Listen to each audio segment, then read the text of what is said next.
మీరు మంచిగా ఉంటే, పద్ధతిగా ఉంటే, వ్యవహారంగా ఉంటే, మీరు చెప్పేది నిజాలైతే, సత్యాలైతే మీరు జైలుకు పోకూడదు. మీరు జైలుకు పోయారు, గుర్తుందా మీకు? గుర్తుందా? లేదు, గుర్తులేదు. జైలుకు పోలేదా? గుర్తులేదా? అంటే మీరు అడిగే దాంట్లో ఎంత బలుపుగా అనిపిస్తుందంటే, గుర్తుందా 3 సార్లు అందులో పొక్కలీలు పెట్టి వాసన చూసినట్టుగా అవి నాకు తెలిసి జైలుకు నేను వెళ్ళడం అనేది నాకు నేనుగా వెళ్తేనే వెళ్ళగలిగాను.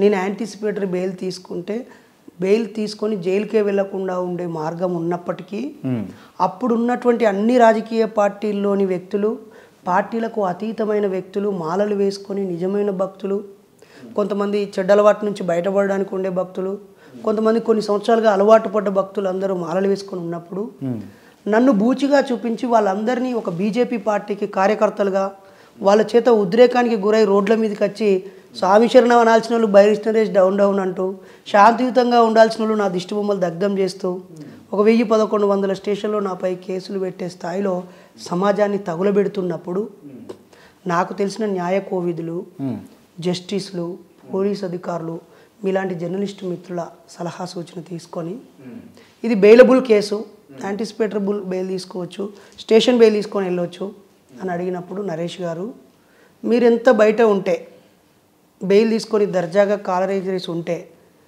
ఈ సమస్యని ఇంకా రగిలించి కామన్ పీపుల్ని, అన్ని పార్టీల్లో నుంచి మాలలేసుకున్న వాళ్ళని ఒక పార్టీకి కూడగట్టడానికి మీరు దోహదపడే ప్రమాదం ఉంది. వీళ్ళంత తొందరగా మీరుగా పోలీసులకి సరెండర్ అయ్యి మిమ్మల్ని మీరు జైల్లో పెట్టుకుంటే మీ పేరు చెప్పుకొని మత రాజకీయాలు చేసే దుర్మార్గులకి చెక్కు పెట్టినట్టు అవుతుంది అని ఒక నోబుల్ సూచన ఇవ్వడంతో పబ్లిక్ జీవితం రోడ్ల మీదకి వచ్చి డిస్టర్బ్ కావద్దని నేను యాంటిసిపేటరీ బెయిల్ తీసుకోకుండా జైలు జీవితాన్ని గడిపాను. అది 1 రోజు 2 రోజులు ఏం కాదు, దాదాపు 46 రోజులు గడపడం వల్ల అది మర్చిపోలేని విషయం అన్నమాట. సో ఆ జైల్లో ఉన్నప్పుడు వేసిన శిక్ష వల్లే నాకు కళ్ళజోడు పెట్టే పరిస్థితి వచ్చింది. మర్చిపోయినా కళ్ళజోడు ఎప్పుడు గుర్తు చేస్తూ ఉంటుంది. ఏం జరిగింది జైల్లో? ఏం జరిగింది అంటే నన్ను ఒకే గదిలో ఎదురుగా ఎవరు కనిపించకుండా, నాతో ఎవరు అసోసియేట్ అవ్వకుండా, మామూలుగా అయితే 6 to 6 ఖైదీలని బంధించినా కూడా బయటికి వదులుతారు, అందులోనే విత్ ఇన్ ద ప్రైమిసిస్లో వదులుతారు. అలా కాకుండా నన్ను 18-19 రోజులు సింగిల్ బ్యారెక్లో వేశారు. దానివల్ల సన్ రైజ్ నా మీద డి విటమిన్ రాక కంటి చూపు మీద పడే ప్రభావం చాలా పడ్డాయి. అందుకే నాకు జైలు జీవితం అని అన్నప్పుడు అరే ఎందుకని ఒక గాయాన్ని గుచ్చి ఉండాలి అనేది నా బాధ. Okay, right. జైలు ఏం నేర్పించింది బై నరేష్ కన్నాడు? అయితే చాలా ఛానల్కి చెప్పాను, మళ్ళీ 2 years తర్వాత ఏం చెప్తాం. జైలు ఏం చెప్పిందంటే సమాజంలో నమ్మకాలున్నాయి, అన్ని మతాల్లో భక్తులు ఉన్నారు, వాళ్ళంతా ఎమోషనల్గా ఉద్రేకంకు గురవుతారు, స్వార్థపరులు రెచ్చగొడితే వీళ్ళు రెచ్చిపోతారు, ఒక చెడ్డవాడు వాళ్ళందరినీ ఈజీగా తన వెనకాల, అంటే ఒక రేప్ చేసినవాడు, ఒక దొంగతనం చేసినవాడు, ఒక కబ్జా చేసినవాడు, ఒక మోసం చేసినవాడు, ఒక నీచుడు కూడా మతం పేరుతో జిందాబాద్ అనగానే మంచి వాళ్ళందరూ ఈ చెడ్డ వెనకాల జిందాబాద్ అనుకుంటూ వాళ్ళ వెనకాల వెళ్ళిపోయే వాతావరణం వచ్చింది. కాబట్టి మరింత జాగ్రత్తగా ఉండాలి, ఇలాంటివి రిపీట్ చేయొద్దు.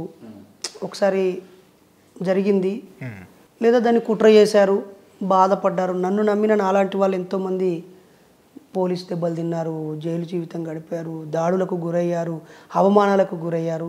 అలాగే నిజమైన భక్తులు ఎంతోమంది బాధపడ్డారు. వాళ్ళందరికీ అప్పుడు సారీ చెప్పి ఇలా నేను సారీ చెప్పే పరిస్థితి మళ్ళీ రాకూడదు అని జైలు నుంచి వచ్చాక ఈ సంచి వేసుకున్నాను. ఇప్పుడు ఈ సంచి లేకుండా ఏదైనా వీడియో ఉంది అని అంటే అది పాత వీడియో అని అర్థం. ఓకే. సో ఈ సంచి వేసుకున్నప్పటి నుంచి నేను ఎవ్వరికి సారీ చెప్పేటువంటి బతుకులో లేను, మార్చుకున్నాను, మెరుగుపరుచుకున్నాను. నాలాంటి ఎంతోమందిని కూడగట్టి. ఈ ఇంటర్వ్యూ తర్వాత ఎవరికైనా సారీ చెప్పాల్సి వస్తే మీరు? మా భార్యకే చెప్తే ఇంకెవరికి చెప్పడానికి లేదు. ఎందుకనంటే నాకున్న విద్యార్హతలతో నేను చేస్తున్న పనులు కాకుండా ఇంకొంచెం పనుల మీద దృష్టి పెడితే నేను ఎక్కువ డబ్బు సంపాదించవచ్చు, లేదా ఆమెకు వచ్చే 1,00,000 పైగా వచ్చే ఆమె శాలరీని పొదుపుగా వాడినా మా పిల్లలకి బోళ్ళంత డబ్బును కూడగట్టవచ్చు. ఎక్కువ ఆమె డబ్బులు కానీ, నాకు వచ్చే డబ్బులు కానీ, కౌన్సిలింగ్ ద్వారా వచ్చిన డబ్బులు కానీ ఈ సంఘం కోసం ఖర్చు పెడుతున్నాను కాబట్టి ఆమె ఒక్కదానికే సారీ చెప్పాల్సి వస్తుంది.